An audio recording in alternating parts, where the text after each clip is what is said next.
Welcome back, everybody, to another episode here of Higurashi When They Cry Ho, Ch.1 Onikakushi. Last time, Rena chased us laughing through the town. We had a flashback to a conversation with Oyashiro-sama. We pushed her away, we ran, we ended up at the damn construction site, we encountered two people, they chased us, we tried attacking them, we failed, we got our ass kicked, and we got strangled until we fell unconscious. Yeah. Compared to my past synopsises of what has happened in the previous episodes, that one was dramatically more intense than the rest, wasn't it? There's some episodes where I'm like, last time we played tag. Alright, let's just jump right in. Get into the good shit. A familiar ceiling. The smell of the bed and pillows. I knew them well. Was this my room? Normally there wouldn't be anyone in my room besides me, but their presence made me spring wide awake. When I did that, the pain shot throughout my entire body. Feeling alright? Oh God. I think you'd better just lie down for a bit. Why was Rena in my room? Blood began to surge through my muscles and my capillaries. But Rena's smile belonged to the Rena I knew well. You know, the cute one. I knew I shouldn't let myself feel this way, but I relaxed, thinking this version of Rena was safe. Why am I... Don't you remember? After losing consciousness, nothing at all. My body had become more lethargic than I could ever have imagined. I guess that would be expected outcome after exerting everything I had back there. I tried to at least clear my head, but I just couldn't shake the sluggish feeling out of my mind. I called the doctor. He should be here soon. I think you'd better just lie down until then. I wasn't injured seriously enough to merit calling a doctor, but knowing that someone impartial was coming was slightly reassuring. Even if you don't know that he's actually impartial. Like, come on, Keiichi, get with the fucking program. Why am I here? I'm sure I was at the dam site. That's what I want to know. What happened? When I got there, Keiichi-kun was already passed out. That's why I'm the one who wants to know. I was attacked by two weirdos. As I talked about it, I finally remembered what happened right before I passed out. Recalling that memory and the terror that went along with it caused the fogginess around my head to clear right up. My mouse is doing the thing again. There we go. Let's forget about those two for now.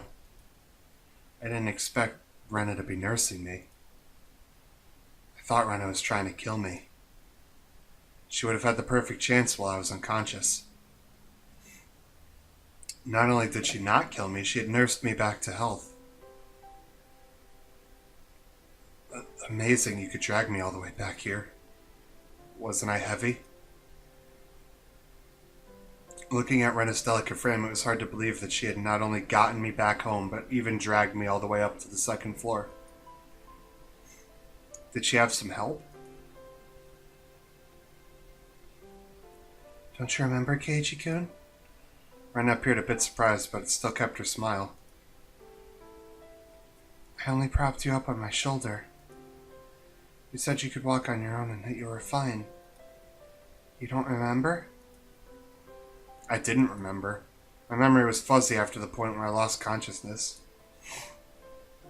What about those two? Huh? When you got there, Rena, the ones with me, or rather the two guys. There wasn't anyone. She said it bluntly. The way she stated it felt slightly unpleasant. I was just too timid at that time. I might have been able to force some answers out of her. But if I did that, then this kind Rena might transform into the scary Rena who I didn't know. Fearing that, I didn't press any further. Thinking about it, it was the obvious choice. If both of those men were there, I don't think Rena would have even stood a chance. I couldn't find a way to explain it unless I assumed she brought me here after they were already gone.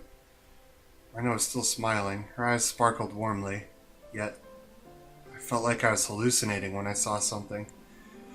Something akin to a shadow slowly creeping across her face.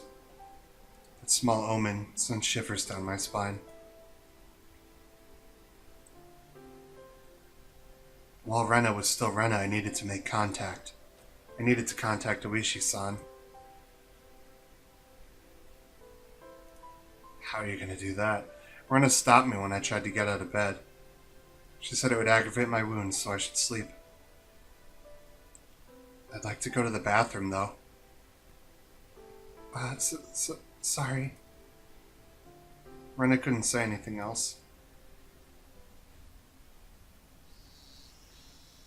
While Rena stayed in the room, I quickly went downstairs to get the phone receiver in the living room. When I approached the front door, the doorbell rang. Ding dong. Must have been the doctor Rena had called. It's strange for a patient to welcome the doctor who was making a house call, but it would be incredibly reassuring to have him here for the considerable time it would take for Oishi-san to get here.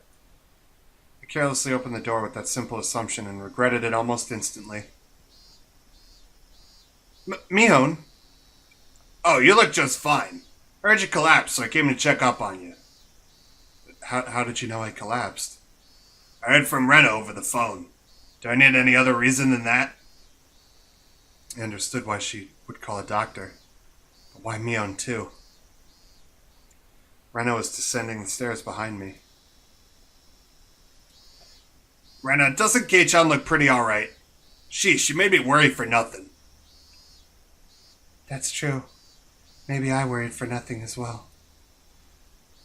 They both began laughing. It appeared to be cheerful laughter, but I couldn't shake the feeling that there was a darkness looming over them.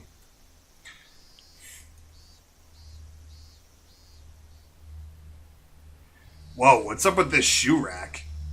How did it get like that? The shoe rack that I'd smashed to pieces had been like that since yesterday.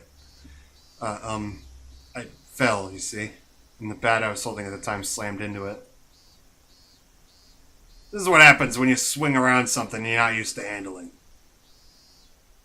I kept the fact that it was none of her business to myself. But leaving it like this will really startle your parents when they get home. I'll fix it up for you later. Now, come on, Ch.1. The terminally ill need their rest. Come, back in bed. Both of them urged me up the stairs. I had no chance to call Oishi-san after all. I was pushed into my bed. As it was the first time Mion had been in my room, she began searching around intently. She fiddled around in my room and was scolded by Rena. You can imagine how it went. It was uncomfortable having my room poked around in, but the conversation was so benign that it was heartwarming. During that innocent conversation, Mion said something as though it was perfectly ordinary. Rena, did you call the manager? Yep. Right after I called Michan. He said he'd be right over. Manager? That out-of-place word gave me a bad feeling. Rena called the doctor, then called Mion, and after that she called a manager? Who was this manager? Since Rena and Mion's conversation was so peaceful, it only felt slightly odd. What are you two talking about? Who's this manager? Ah, didn't you know, Ch.1? We mean the manager when we say the manager. Like the director of a movie. Or like a foreman of a construction site. I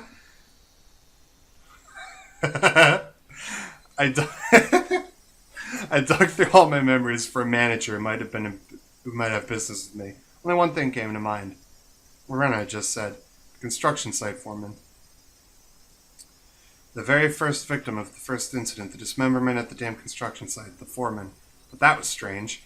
He was supposed to be dead. There's no way they could call him. I don't understand what you guys are talking about. What does that manager have to do with me? You said he was coming. Did you mean to my house? I asked one obvious question after another, but all the two of them did was smile coolly at each other. There's a huge difference between how the two of them appeared and how my suspicions were playing out. Slowly, I felt discomfort and panic welling up inside me. I couldn't understand what Rena and Mion were talking about. Ch.1, you've gotten into baseball lately, haven't you? Pretty sure the manager will be happy to hear that.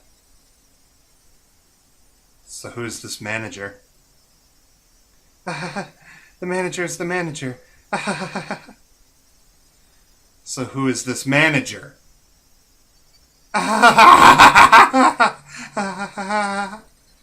Rena and Mion looked at each other and laughed haughtily. That disturbing cackle unpleasantly resounded around me.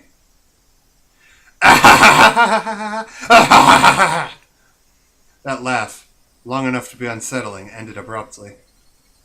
Oh yeah, we should finish up before the manager comes. You remember, don't you, Ch.1? Her face was laughing, but Mion's eyes told a different story. Remember what? Keiichi-kun, had he forgotten, I wonder? About the penalty? About the penalty? Did you really forget? The homework with the mochi? The homework where you were supposed to guess which one Rena made? You forgot about that homework, didn't you? I certainly did have that homework, but I had thrown away the rest of the mochi after that sewing needle. So I wasn't able to answer which one she made. You decided specifically which one it was she made before you even took a bite, dude. And if you're wrong, you get the penalty, and if you don't answer, you get the penalty, so why not make that guess? I don't understand these people. The penalty for that? Why now?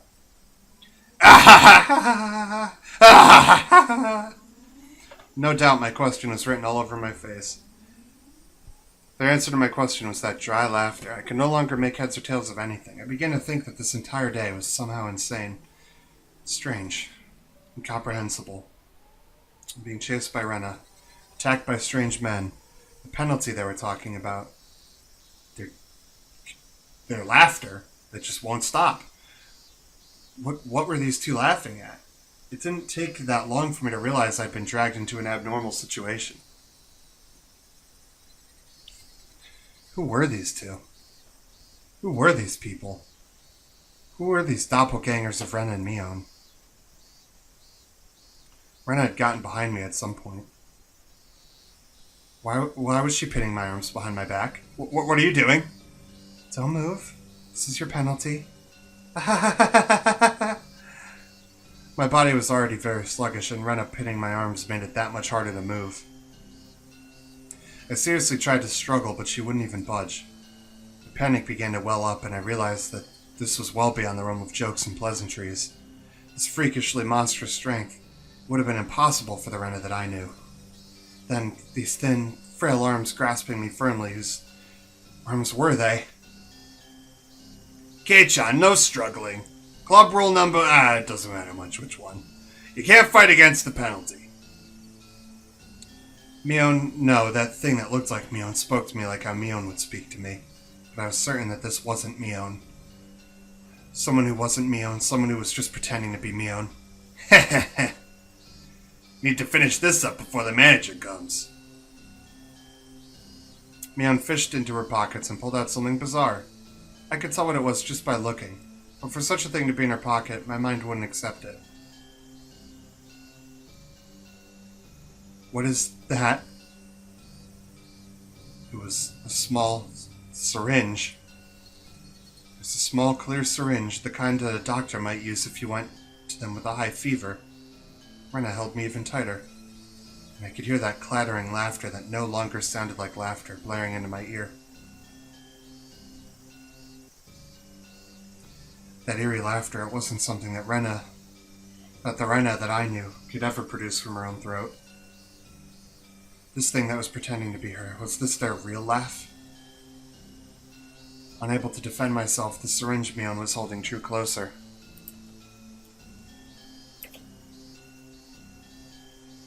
I was trying to figure out if that was the same model just blown up.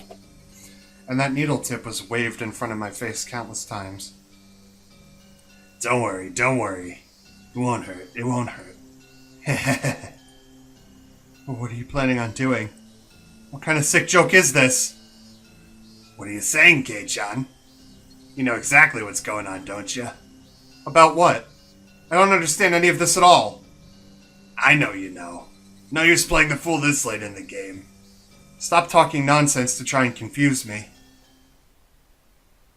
You're going to it. Oh man.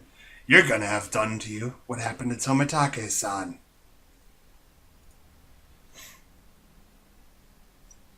What?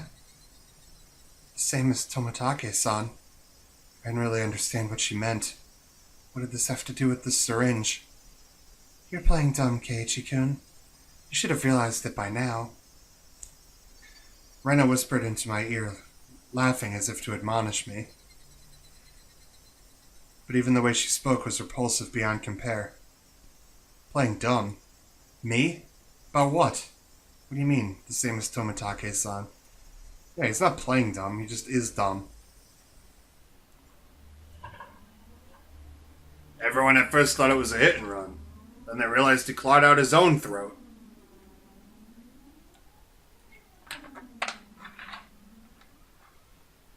I wonder what could have caused that. People don't normally claw out their own throat. It's almost like something happened to him that would cause that. I wonder what could have caused that. Except when the officer got closer to check if he was still alive, he soon noticed it wasn't a normal situation. His throat was scratched out. From a knife or something? No. Nails. Nails? Nails as in fingernails with those gouged through? That's right. Tomitake-san had clawed out his own throat with his nails and died. There's no way someone could die like that. So then, for that to happen... We thought drugs were to blame, but nothing of that nature was detected. That's right. The police didn't find any drugs in his system. It just doesn't mean there weren't any, though. The police told me they didn't find any drugs in Tomitake-san's body. Two of them laughed together with that sickening laughter. Of course they'd laugh. To assume that such a medicine didn't exist just because the police didn't know about it was completely foolish. Meaning the drug that caused Tomitake-san to die in such a bizarre manner did exist. If Mion injected this into me, then that would probably be all the proof I needed. It would basically mean I'd end up the same as him. Become hysterical, scratching out my throat in my last moments, then die. For such an outrageous drug to exist, for Mion to be holding it, and that I was about to be injected with it, at that moment I did not feel there was any need whatsoever to question it. What kind of idiot, when he's trying to dodge a ball flying straight for his face, has time to think of a reason as to why it's flying at him? Just give up. Alright then. Mion's actions lacked any gravitas, and that made it even more terrifying. There's none of the ceremony like when someone is sentenced to death. There's no hesitation at all, as if she were brushing her teeth. Mion reached out with one hand and grabbed onto my chest. Felt like electricity had run through the back of my head and the entire world had gone dark. Did I stand up too fast? Did someone hit me really hard in the back of the head? Having lost my sense of balance, I was assaulted by a wave of dizziness.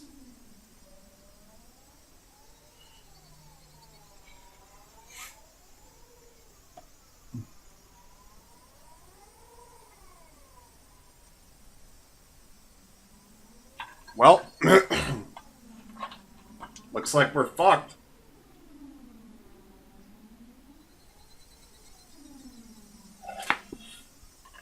Am I gonna get tips?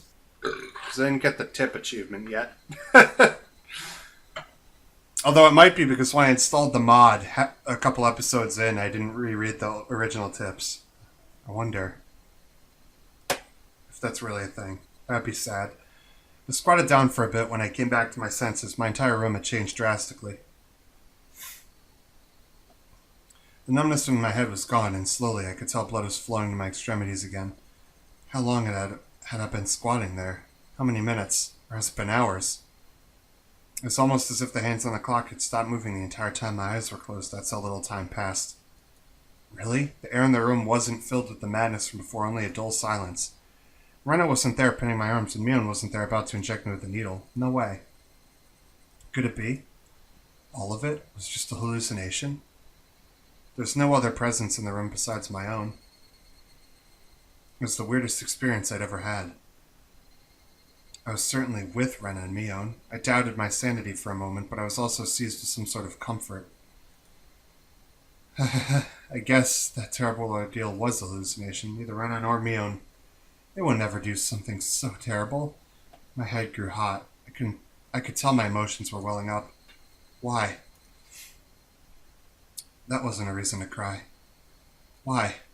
It was sorrow. Why was I sad? I don't understand. I don't understand. Kind to everyone, not discriminating against age or gender. Mion. That Mion was sprawled by the window in an unnatural pose. Blood stained her a deep red from her head down to her chest. The bright crimson smeared on the walls. That splatter had undoubtedly come from Mion. She always had that bright smile and was kind to me from the day I transferred. Rena. That same Rena was slumped at my feet and was making the same pool of blood as Mion. I couldn't comprehend what had happened. Did someone come to save me? And they beat these two down? With this metal bat? I finally noticed the weight in my right hand. How long it had been there. It was Satoshi's metal bat. It was covered in red. There was no doubt about it. This was the weapon used to mutilate both of them. And I was the one holding it. I was the only person in the house.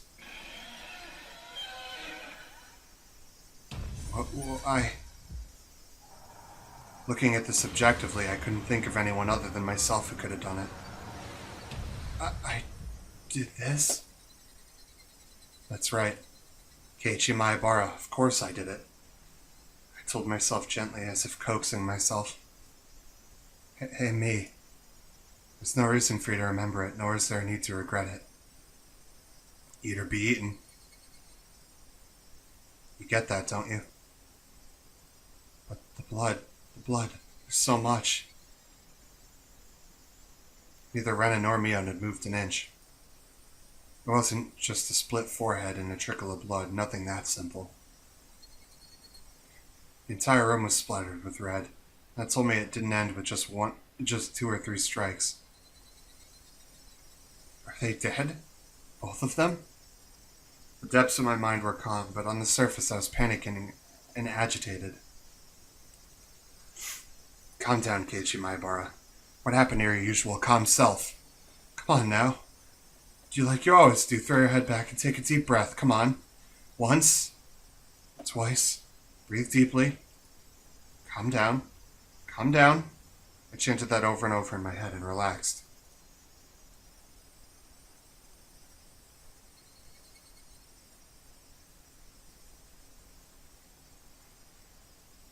Color came back to my vision and smells reinfused the air. At the same time, I remembered what happened when I blacked out.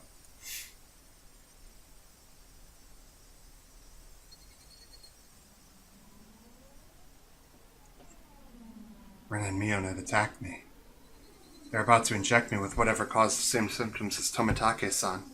But right before that happened, I fought back. I twisted my whole body and threw Rena. She was pinning my arms. Then I followed through with my spin and ran my foot as hard as I could into Mion's torso. It was soft. Wow, get your mind out of the gutter. Dylan, Jesus Christ. Rena tried jumping on me, so I tackled her as hard as I could and slammed her against the wall. I didn't let that brief moment of having them off balance slip by. Satoshi's bat was left carelessly by the side of my desk.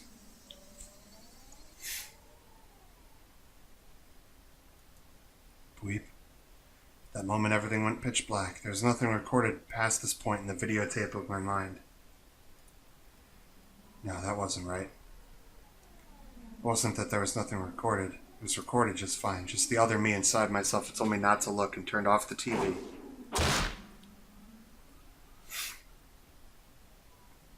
Just because the screen had gone black and I couldn't see it didn't mean the videotape within me hadn't recorded it. The TV was just off. The video was still playing. The tape within me, creaking along, still playing. And the other end of the pitch black screen, that horrifying video was still playing on. Compared to this, though, the scene right before my eyes, was still so difficult to take in. There was blood splattered everywhere on the walls, the two of them in these unnatural poses. Not a sign of movement from them. I couldn't even tell if they were breathing. No matter what the circumstances were, my friends, these girls, I had attacked them. I may have even killed them. But if I hadn't done this, I would have been the one done for. Balancing that out on an imaginary scale, it felt odd that I'd even feel bad about it. Even if it was a bit excessive, this was justifiable self-defense. The proof was all here. Two of them collapsed here in Mion's syringe. Mion's syringe filled with some unknown drug would certainly solve the mystery surrounding the incident with Tomitake-san. And from the fact that both of those two were involved, they'd be able to pick out the criminals one after the other. Still, I might be suspected for this, but that was just fine. Anyway, now this should be a police affair. This wouldn't fade into the darkness like Rena's past incidents. As long as the police were involved, that should bring this to a close. They'll probably revisit their investigation on the chain of incidents. Uishi-san would definitely get to the bottom of it. Meaning my wish, not wanting to die, wanting to know the truth, that would be fulfilled in its most basic form. It's all a matter of time now. The doctor Rena called should be getting here soon. I'll confess everything to him. I need to contact Oishi-san. You know, so the syringe is there. You weren't like making that up. Your brain wasn't playing tricks on you because of your fear and paranoia. It wasn't like a felt tip marker or something trying to draw on your face or something. Like, it was certainly a syringe.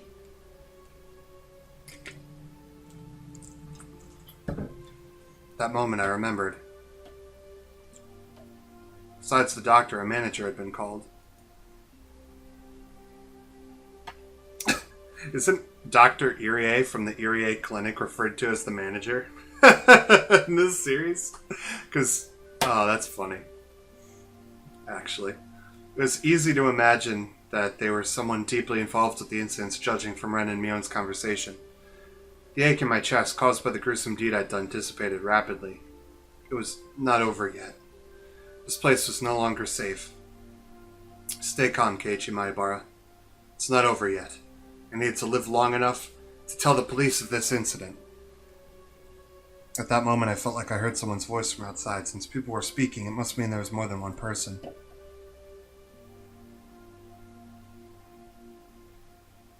I moved the curtain ever so slightly and peered outside. It's a bizarre sight. About 4 or 5 grown men were all gathered at the gate. They very much resembled the 2 men who had assaulted me at the dam site today. Those 2 might even be among them. There was one person there wearing a white coat, but he didn't look like a doctor at all. My gut told me he was in disguise, only posing as a doctor. That guy would probably ring the bell and get me to open the front door. Pretend to be a doctor to get me to open the door, and then the rest of them would all rush in at once. At that moment I saw the car parked behind the men, and my heart nearly skipped a beat. The white van! Oh shit. No mistaking it. That van, the one that had tried to run me down. The man in the white coat entered the gate and headed towards the front door. The rest of the men hid in the bushes and watched him. I probably couldn't pretend that I wasn't home. Undoubtedly, they'd just break the window and enter. I need to get out of here somehow. Then use a public phone to contact Oishi-san, then meet up somewhere. First of all, I needed a weapon, then shoes. But all before that, there was something that I had to do. I had no intention of dying. I'd live and reveal the truth about this nonsensical curse. But what would happen from here on, regardless of how determined I was, may bring about the demise. And that was why. There's one thing more important than getting out of here right now. I need to get that clock out quickly and take down the note hidden behind it. Damn it. The tape was sticking to it fast. It'd be fine if it was torn a little. I opened up the note, the slightly torn note. and began writing another passage with a ballpoint pen. If I wasn't able to inform Oishi-san, then the only thing I could rely on was this note. I'd never thought a piece of torn college-ruled notebook paper could be this reliable before. I had no time. I'd only write what I knew right now. I needed to leave some sort of info that would lead them to uncover the truth. Rena and Mion are conspirators of the perpetrators. This was an undeniable fact. I still didn't want to believe it, but it was a fact. Anyway, I'd leave all the information that would lead them to finding the perps. There are 4 or 5 adults, maybe more. They have a white van. This is everything I was able to see from the window. There may be more. Also, there's an unidentified person known as the manager. To begin with, the term manager didn't even match with Hinamizawa at all. If they were going to include the managers from the past incidents, and the only one is the foreman, the victim. Yep. He killed in a lynching, divided into 6 pieces, his right arm never discovered. The police should have confirmed that death. Rena and Mion both called him manager. It said manager. They wouldn't use that term to refer to someone who was dead. Look.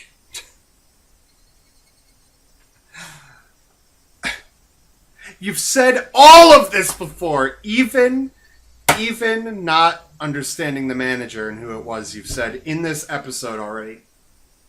Stop it. The police would never even conceive that someone who's deceased could be involved. Could that be some sort of oversight? Or could you just be thinking way too hard about it? I didn't know. But even if I didn't know, it could be a big hint for Oishi-san. That's right. They needed to start fresh from the first incident. It wasn't just a simple dismemberment, but the start of the string of mysterious deaths that would follow. So then, there must be something hidden there. Please reinvestigate the victim from the dismemberment incident. He's alive. His death should have been established after an autopsy. Logically, you would think as much. But was that really the case? Could it have been some sort of ploy that they were able to deceive the police with? I shouldn't jump to conclusions, but he may still be alive. I had no time to ponder that right now. Oh yeah, there's something even more important I need to write. Tomitake-san's death was from an unknown drug. That's right, that drug. It was an irreplaceable piece of evidence. No doubt, just by having this, everything would be uncovered. I couldn't just leave that vital clue lying on the floor.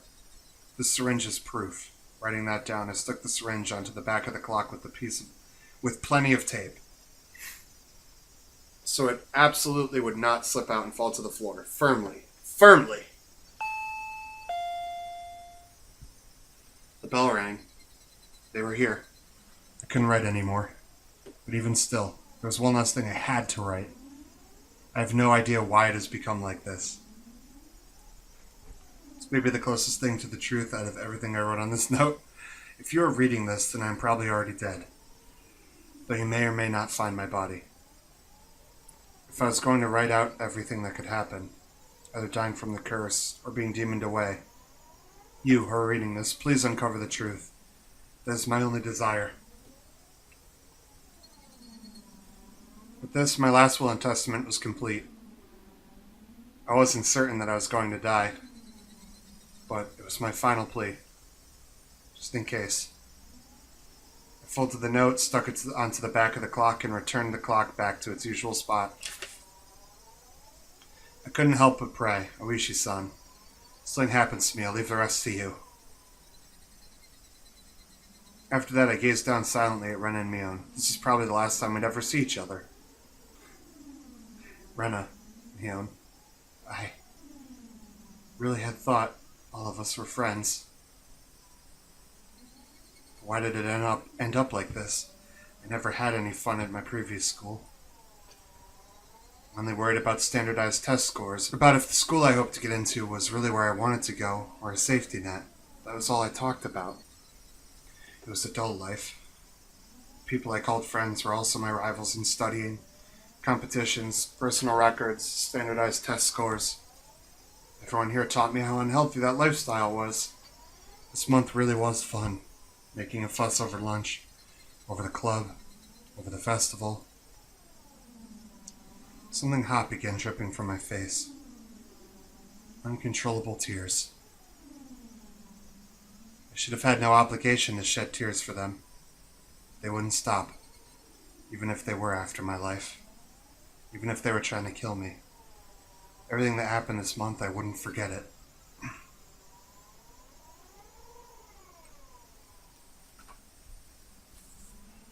Or it could be those happy days were all just a facade as well. Was it all a trap, meticulously orchestrated up until today to ensnare me? Could it have been that I had just arbitrarily assumed that they were my friends? That couldn't have been the case. Both Rena and Mion, they really were my friends. Those happy days. There was nothing fake or unclear about them. Someone probably forced them to try to kill me. Or their minds were taken over, possessed by the supernatural entity known as Oyashiro-sama. Regardless, both Rena and Mion, they were the best friends ever. And when they were coming after me, it wasn't of their own volition. But they weren't the kind of people to sell off their friends no matter what means were employed to force them. And there's no way such a thing as being possessed by Oyashiro-sama could happen in reality. And did the real Ren and Mion come after me? What was I thinking? What a silly, dumb idea, having beaten down both Ren and Mion. I was still debating if they were the real ones or fake ones. There was no real or fake. The only reality that was before me. Only the reality that was before me. Ren and Mion were sprawled out at my feet. That was the only truth. I was only trying to twist the facts to my benefit. That I beat my friends to death. No matter how I spun it, it wouldn't change reality. Ren and Mion were both dead. It felt like there was a crack in the dam of strange emotions I was still holding back. It felt like my calm state, which was nothing more than a bluff, had receded. And in that opening, insanity was leaking out. I killed them. I killed them, Rena and Mion. I killed both of them.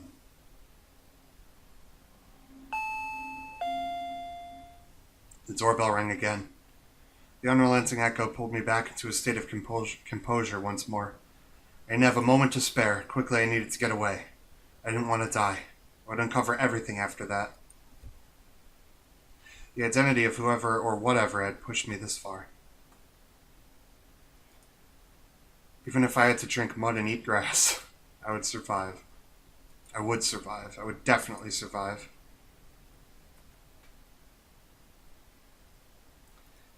I killed Rena for that very reason. I also killed Mion. Went that far just to keep living, so I can't die. For my sake and for the sake of late Rena and Mion. I have to survive. I ran towards the door and grabbed my shoes. The doorbell rang again as if to urge me on. Behind this single solitary door, they were there.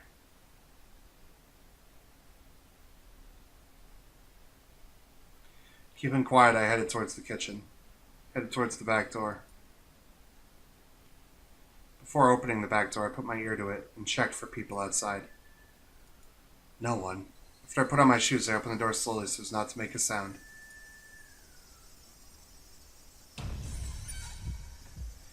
There he is! The back door! A piercing voice echoed out. That voice stabbed through me, setting my hair on end. I had to run. Get out of here, Keiichi!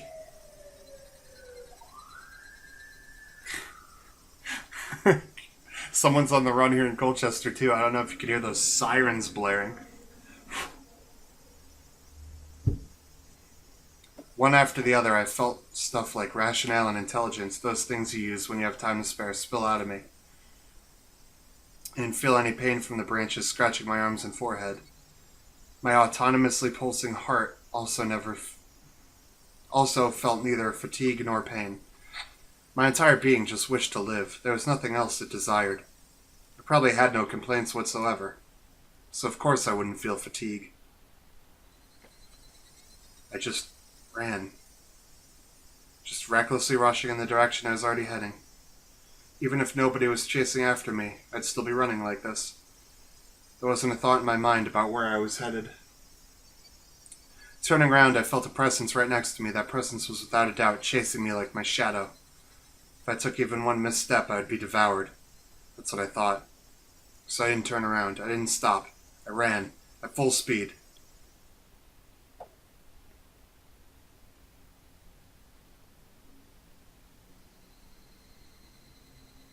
Quack, quack, quack, quack, quack. That was the chirping of the Higurashi telling me it was evening. I thought it was bwee, bwee, bwee, bwee. Oh well. Trying to tell me something, and then I finally heard it. The wailing cry of the victims who didn't make it. Would I be joining them? Quack, quack, bwee. Only the Higurashi knew. They knew everything. They definitely knew. So I ran towards where I could hear more of the Higurashi's chirps. But the further I ran, the farther away their chirping became. I couldn't get near them. Why are you all running away? Was it my fault? Was I the one to blame? Then I'll apologize. I'm sorry. I'm sorry, I'm sorry, I'm sorry, I'm sorry, I'm sorry, I'm sorry, I'm sorry, I'm Rena, I'm sorry, I'm sorry, I'm sorry, I'm sorry, I'm Rena, I'm sorry. Alright. I felt that only the Higurashi knew.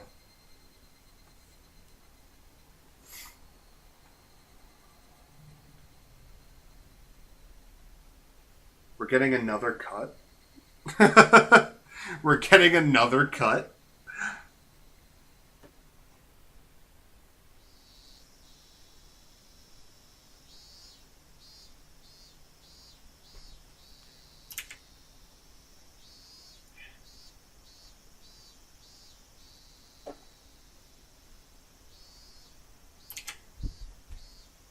Surely it's gonna end soon, right? Oh, man. Alright, tell you what. Long episode. We're finishing. This is the finale. This is the Onikakushi Hen finale.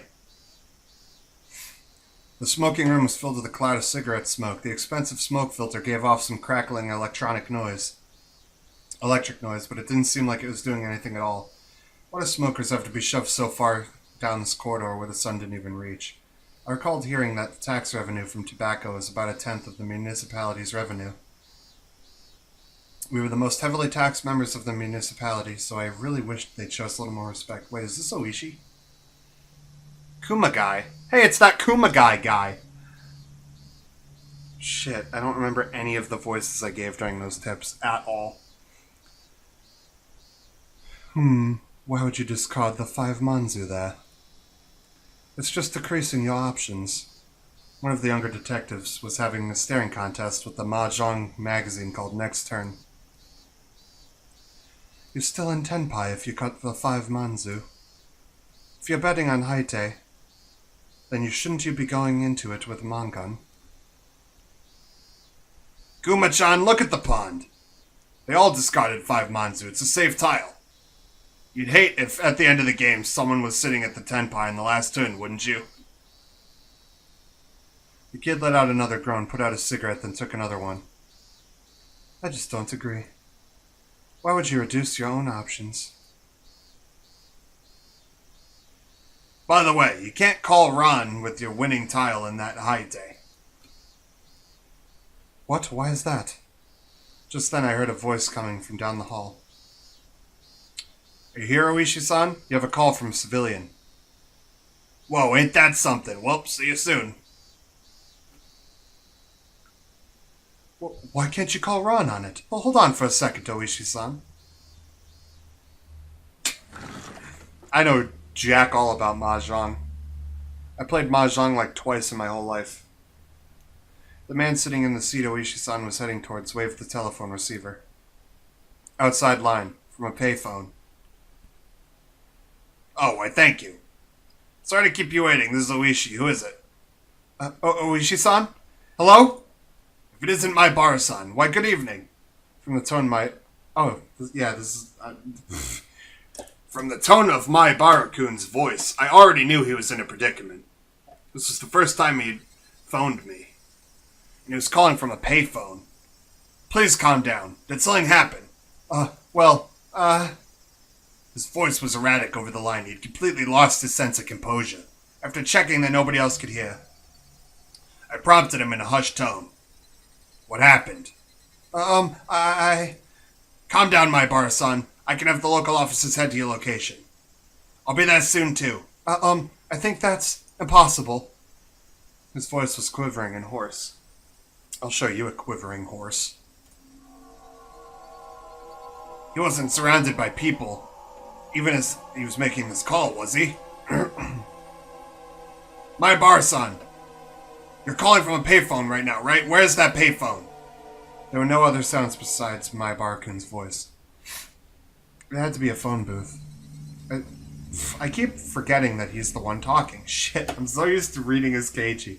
I scratched out a note and thrust it at my colleague sitting across from me.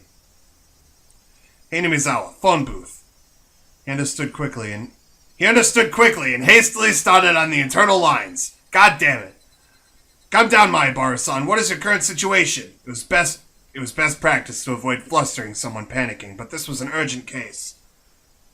My Barakun didn't just get in trouble, get away, and then call me. He was in the midst of something dangerous right now. But yelling at my Barakun right now would just needlessly cause him to be even more frantic. My Barakun wasn't just calling to seek help. He was trying to tell us something more than that. And whatever that was, if I didn't get it from this call, I was certain there would never be another chance. My colleague pushed a note in front of me. There's only one booth in Hinamizawa. God, I forgot again! There's only one booth in Hinamizawa. Patrol car is on the way. 5 minutes. That's too long. How many officers are in there? 2. Not enough. If it was just as I imagined, there'd likely be quite a few people surrounding my Barakun. 5 minutes was too long. Did you call the officer station in Hinamizawa? He's scheduled to be on patrol. They're currently out and it'll be impossible to contact them. God damn it! Kuma-chan, bring the car around! Understood. Hello? Oishi-san? Hello! It's alright. I can hear you loud and clear. There was something wrong with my Barakun. That wasn't a normal coughing sound. Vomiting? Or was it blood? Had he already been attacked? Was he injured? My bar-san, the police are already on their way. They'll be there in a couple of minutes, so hold on somehow. Hello? Can you hear me? My bar-san!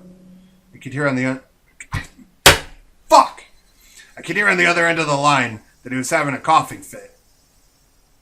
But Dylan's not going to reproduce that because his throat kind of hurts. The worst possible situation popped into my head. My bar-san! Who's the culprit? How many are there? I thought at first the culprit was human. I couldn't tell if that was cough or vomiting. There we go. Are you alright, my bar-san? I thought the culprit was a person, and not Oyashiro-sama's curse. It's alright now, but I guess in the end... It was an intense bout of coughing, then vomiting. But I guess Oyashiro-sama does exist. Now he's here. My bar-san, please calm down. I've been thinking it was strange for a while now. It's been following me this whole time. I run and run and run and run. But it just sticks to me like my shadow. Slowly, so slowly, it's digging itself into my back. My bar-san, are they right now, perhaps right behind you?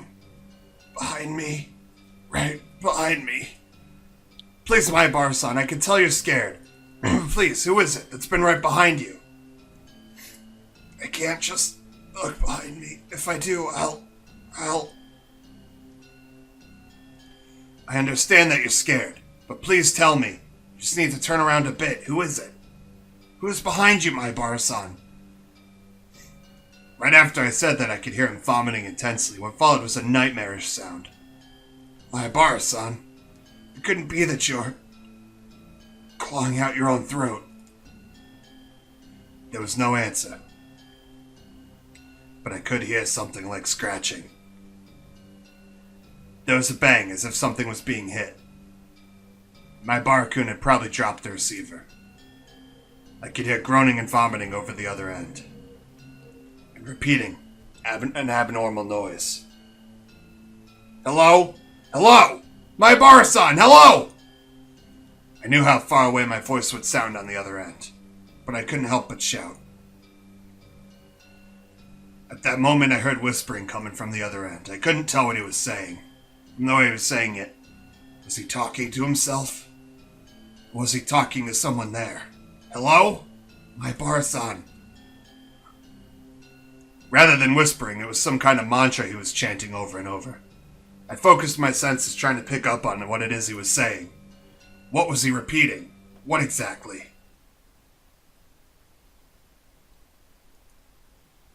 Beep. Suddenly the line went dead. God damn it! Beep! Suddenly the line went dead. Did he use up his time? It was because it was a payphone. It's because it cut out so abruptly. The last thing he said came out so clearly in my mind.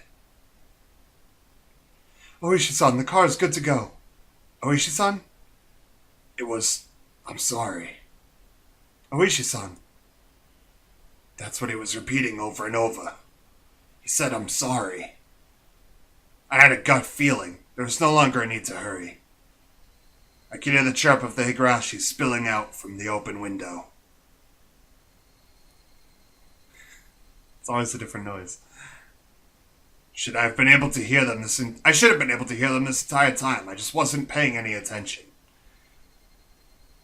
Why did I focus on them all of a sudden? Were they trying to tell me something? Only the Higurashi knew. That's how I felt.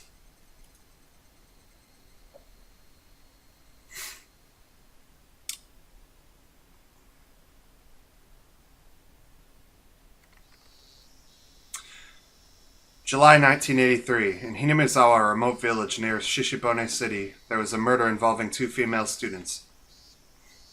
The suspect is Keiichi Maibara, aged something or other. The suspect called over his 2 female classmates, Rinryuku and Mion Sonozaki, to his house and beat them to death with a metal bat. The scene of the crime was the suspect's room on the 2nd floor of his house. The inside of the room was covered with a significant quantity of splattered blood, and there were signs of a struggle with the victims. In addition to the scene of the crime, the entryway, living room, and kitchen all had traces of a struggle.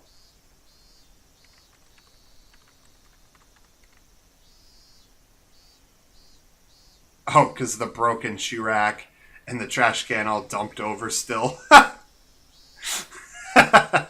At the entryway, the shoe rack and wall had evidence of being impacted by strong blunt force. It is believed to have been the same bat as the murder weapon. Having no traces of blood, it is believed the destruction occurred before the murders. There is a possibility that the suspect overpowered his victims to keep them from fleeing. In the living room, the rug had been pulled back, then thrown aside. It is hard to believe that this had a connection to the struggle with the victims, and thus the reason for this remains unknown. In the kitchen, the garbage bag was torn apart, and its contents were spread out all over the floor. Garbage was strewn about in the surrounding area, and handprints believed to belong to the suspect were discovered. It is believed that the suspect had for some reason taken out the garbage and struck it with his fists. The reason for this remains unknown. In addition, there is a note stuck to the fridge. The words, "Was there a needle?" were written on it. The meaning behind this remains unclear. Just in case, the garbage was searched, but a needle was not discovered. Though the garage door was functional, it had been left open ever since the suspect moved in. The garage door was found closed. The suspect's fingerprints were discovered on the garage door. The reason behind this remains unknown. The suspect fled the scene of the crime. However, a patrolling officer, Hinamizawa Local PD, found the suspect collapsed inside a phone booth. At the time of discovery, the suspect was unconscious in critical condition. He was rushed to the local hospital for treatment but did not regain consciousness and died 24 hours later. The results of the autopsy indicate the immediate cause of death to have been hypovolemic shock. It was determined that the suspect had clawed out his own throat with his fingernails, and the resulting bleeding caused his death. With the similarity to the death of Tomitake-san the prior week, the police believed there was a connection and have opened an investigation. However, due to the wishes of the local authorities, it will be a confidential investigation. Due to the abnormal nature of the death, it was suspected that drugs were involved, but as with Tomitake-san, no traces were discovered. What prompted all of this remains inexplicable. As such, this case is being treated as an act committed on impulse. It's an act committed on impulse. Really? You didn't find the clock? Or did the doctor find the clock? The guy in the white coat, rather.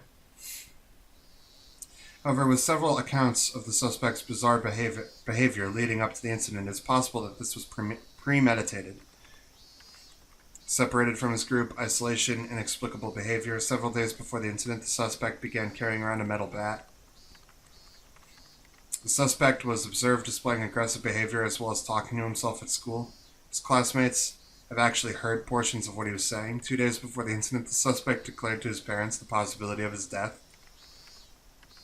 Due to these circumstances, the police have begun an investigation on the possibility this crime was not committed on impulse, but instead planned several days in advance. Oh, there it is. Afterwards, a note was found in the suspect's room that he had written to himself. The note was written on 2 sheets from a B5 college-ruled notebook that had each been torn in half. And as if trying to conceal it, was stuck hidden behind a clock on the wall. The contents are written in the appendix. The police believe it to be strongly related to the incident. The police changed their line of investigation based on the possibility the suspect was involved in some sort of incident himself. However, no further clues were found, casting doubt on the credibility of the note. Was the crime impulsive or premeditated? With the situation unclear and no further developments, the case has been labeled as unresolved. They didn't find the syringe? However, the following year, suspicion arose regarding the nature of the note. The note was not written on 2 halves of a B5 paper from 2 separate sheets. It was originally a single sheet of B5 paper. Yeah, no shit. In order to erase several lines from the middle, someone had torn them out. Judging from the size of the letters, the missing section is estimated to be 2 to 3 lines. It's highly probable that the person who eliminated the lines in question is not the suspect.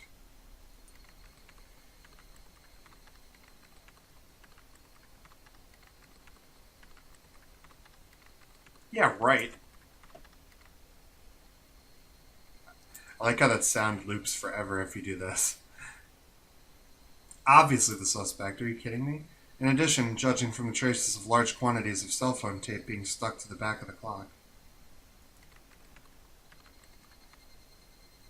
Speculation that something other than the note was stuck there has arisen.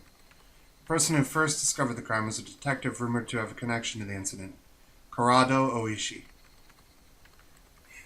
He underwent voluntary questioning, but denies involvement in any damages to the note.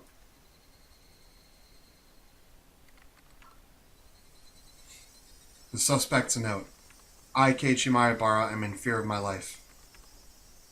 I do not know why they're after my life. The only thing I do know is that it has to do with Oyashiro-sama's curse. Rena and Mion are conspirators of the perpetrators. There are 4 or 5 adults, maybe more. They have a white van. This is all that's on the first sheet. The section below has been ripped out.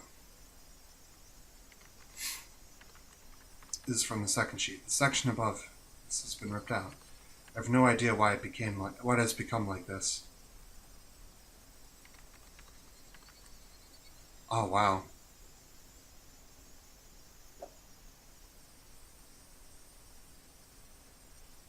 How far up can I go?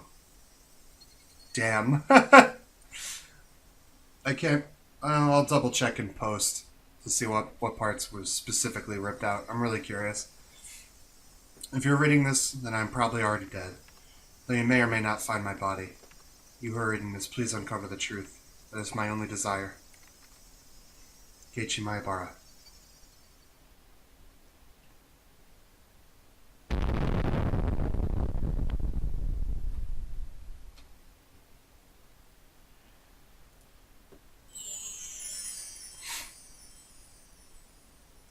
A new scenario has been unlocked.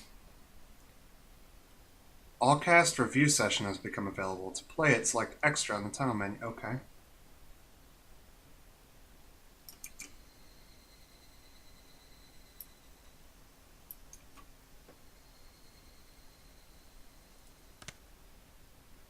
Let's give it a whirl, shall we?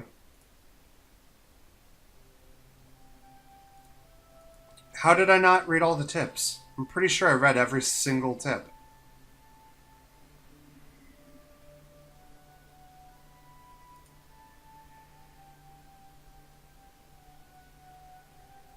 I've read all of these. Chapter jump. That's useful.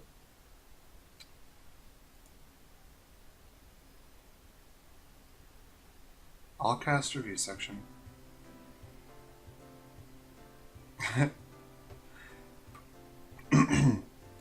Thank you for buying Higurashi When They Cry Onikakushi, a visual novel by 7th Expansion. How was it? If you enjoyed it even a little bit, it would make me happy.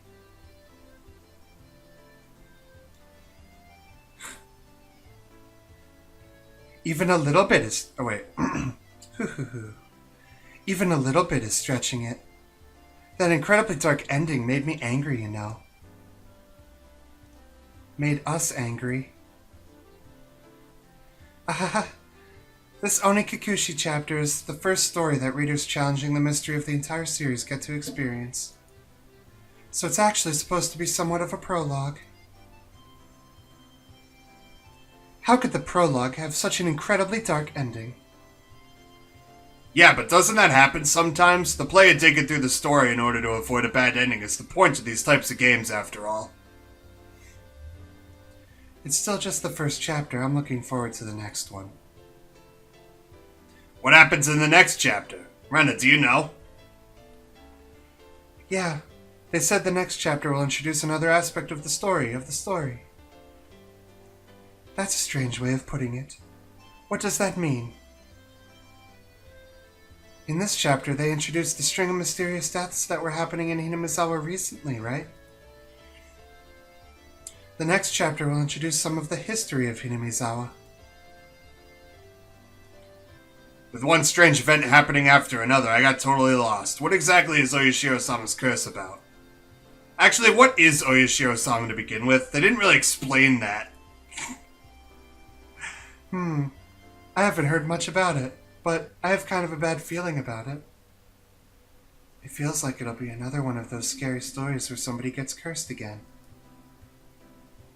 Tough luck for K-chan. What kind of curse is he gonna get hit with this time? However, I'm looking forward to seeing what kind of story it's going to be. Sorry for being late. My bad. Hey, everybody. Good work today. Same to you. Where's Kei-chan? Keiichi-kun is already off reading the script for the next chapter. Must be hard being the main character. Huh? That's too bad. He could have at least poked in to say hello. It's probably because he doesn't have any character art, so he couldn't poke his head in even if he wanted to. Rika-san, that's what we refer to as a personal problem. In any case, that story was really a lot of trouble, especially for Keiichi-kun and Rena-chan. Trouble? That was the mother of all bad ends. I wonder, what was the identity of the thing that attacked Keiichi-kun?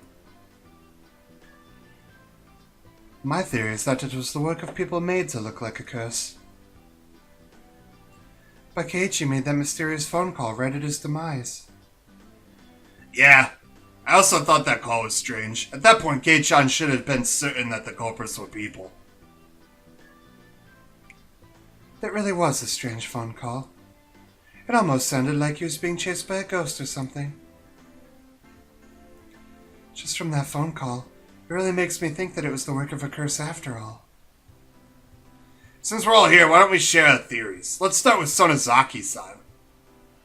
I absolutely believe it was people. I think it was a man-made incident that was just imitating the strange folklore floating around Hinamizawa. Certainly. Every year on the day of the festival, for another link in the chain of mysterious deaths to happen certainly is suspicious. That so-called chain of mysterious deaths, it has to be somebody trying to reenact the folklore, definitely. I think it was the curse. Looking at the scene where Keiichi-san went berserk in the entryway, and the last scene with the phone call, those cannot be explained with a human culprit. When you say it that way, it really wasn't the type of scene that would make you think it was the work of an actual person. Yeah, but even then, I still think it was a person who did it. That last scene and the one with the entryway. I think that the stress must have driven him into a paranoid delusions. You aren't helping me to understand by using such complicated words. In other words, Keiichi was so scared that he was imagining things.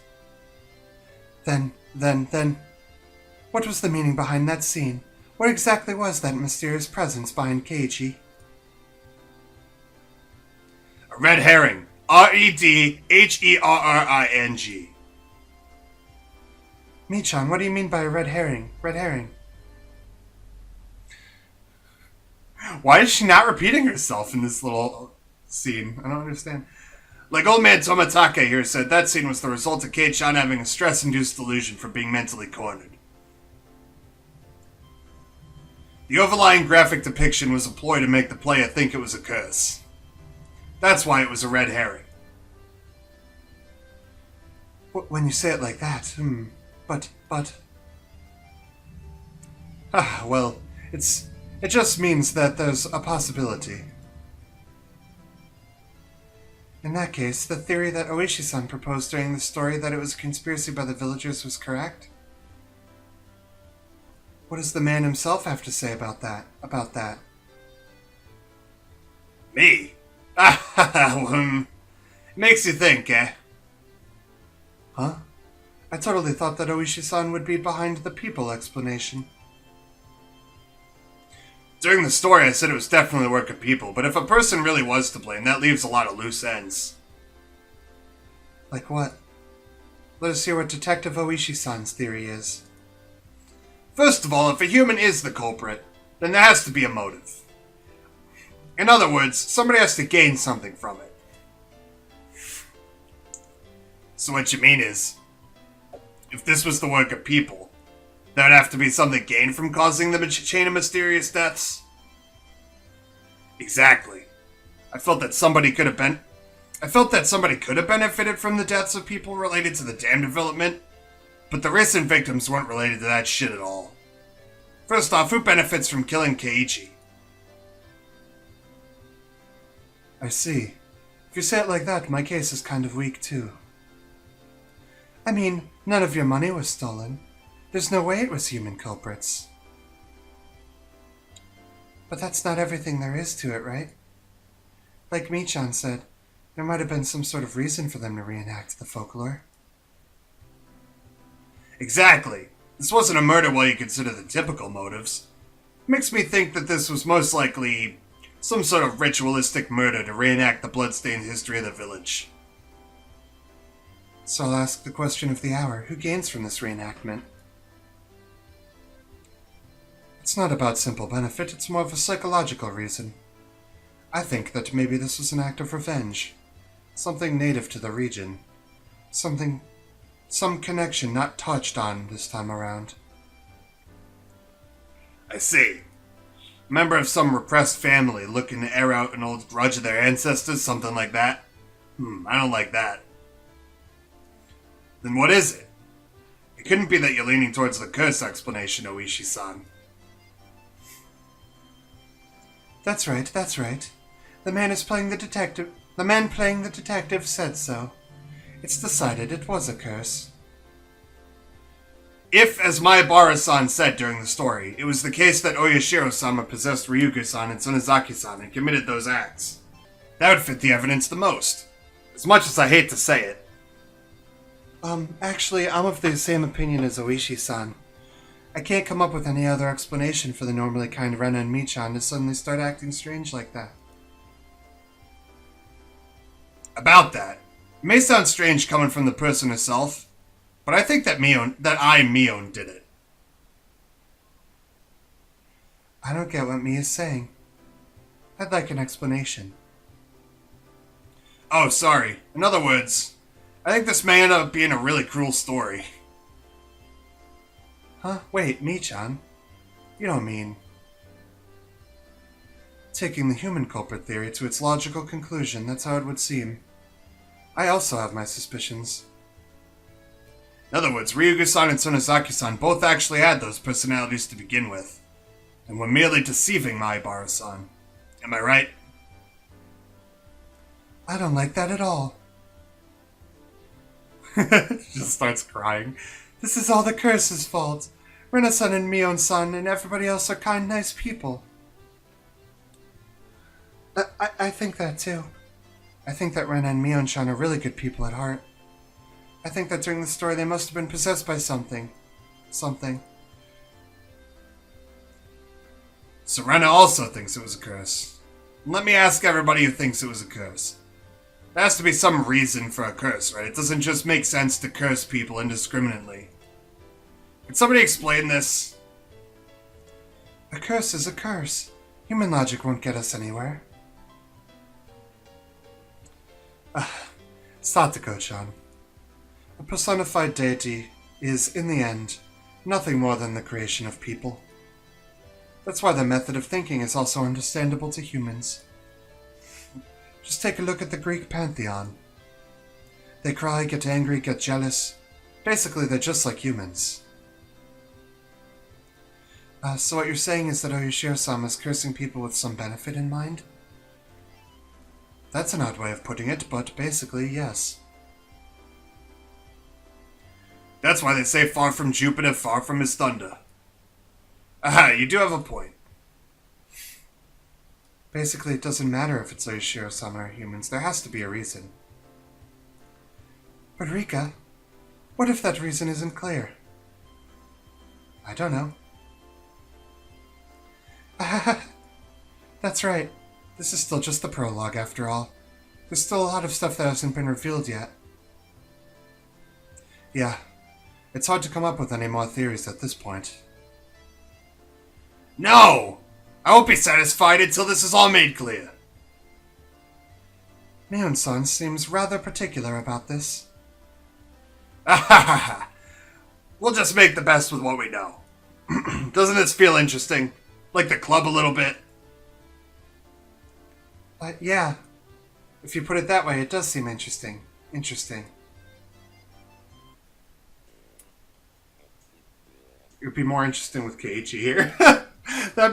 I wish Keiichi was here. What the fuck? Well then, let's summarize. Let's see. I think it was a curse. Tomitake-kun thinks it was people, right? Yeah. I'll go with it being people. I also agree with the people shit. That's not to say I hate such fantastic things like curses, but in this particular case, the connection to a curse is a little bit weak. IMO. 2 for the people explanation then. Ryuga-san was on the curse side of things, right? Yep. Satoko-chan and I believe it was a curse, right? Yeah. I think it was a curse. People who say that Rena-san and Mion-san were evil to begin with are more befitting of a curse. Well, I don't want to believe that my own personality was that twisted. But I have to keep a cool head when I'm in club mode. If I base my choice on just emotion, I'll regret it, you know? Well now, it doesn't really matter which side you pick, does it? Huh? Rika-chan hasn't said anything yet. What do you think?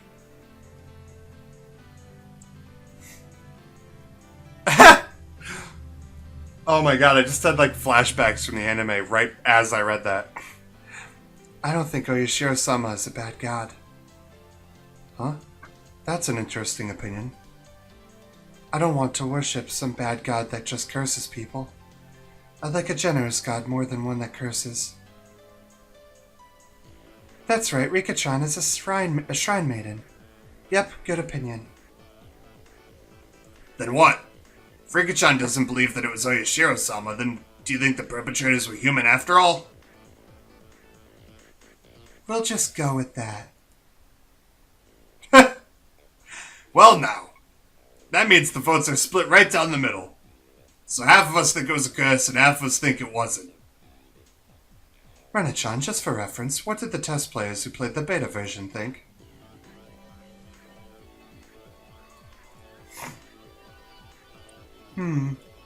Yeah. There were a lot more players who believed in the people explanation. See, right there. Our veteran comrades are cool, collected, and very observant. But the beta version only finished partway through the story.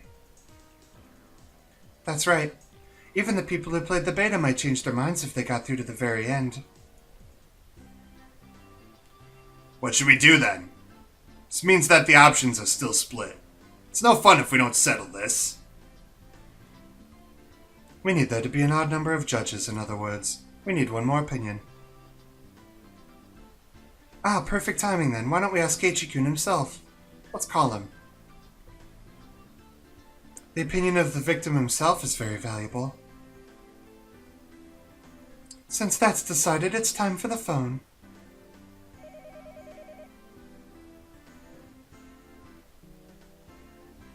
Hello? Keiichi-kun? It's Rena. Rena, are you busy with work right now? Yeah, really busy. Just when I thought I'd get a break because the chapter's over, it's already time for the next one.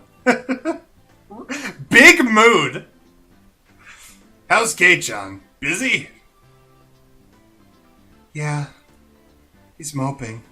I can hear you, you know. Must be nice having a wrap-up party. I wanted to go too. You could come if you get some character art for yourself. Get fucking wrecked. Oh shit!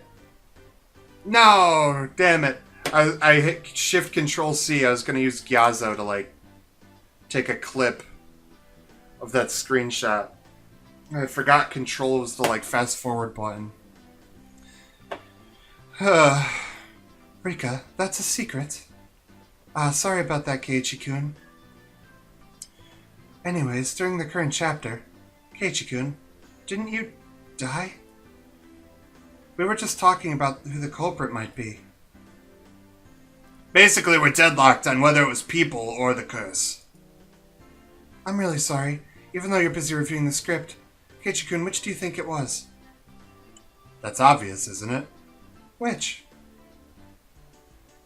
Isn't it both of them? Targeted by suspicious people from the village and then cursed by some strange Oyashiro-sama on top of that? It's both humans and a curse. Everyone's just picking on me. So very, very pitiful. Next time I'll give you a good patting on the head.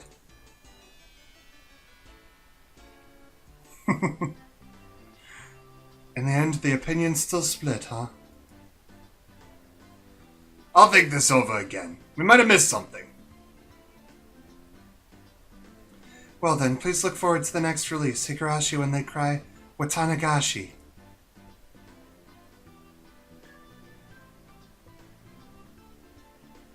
That was a cute little after party. I liked that. That was fun.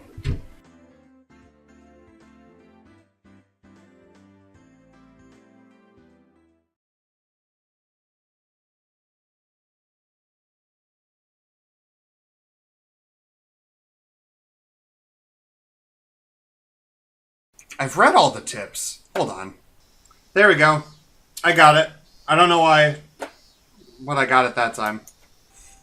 Alright, well, apparently I didn't read either of these. This one was about, like, an account of Takano and Tomitake and stuff like that.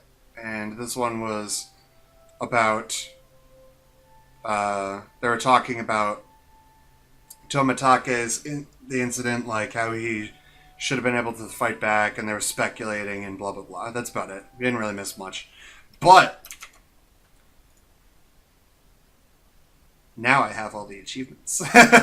So take that, game.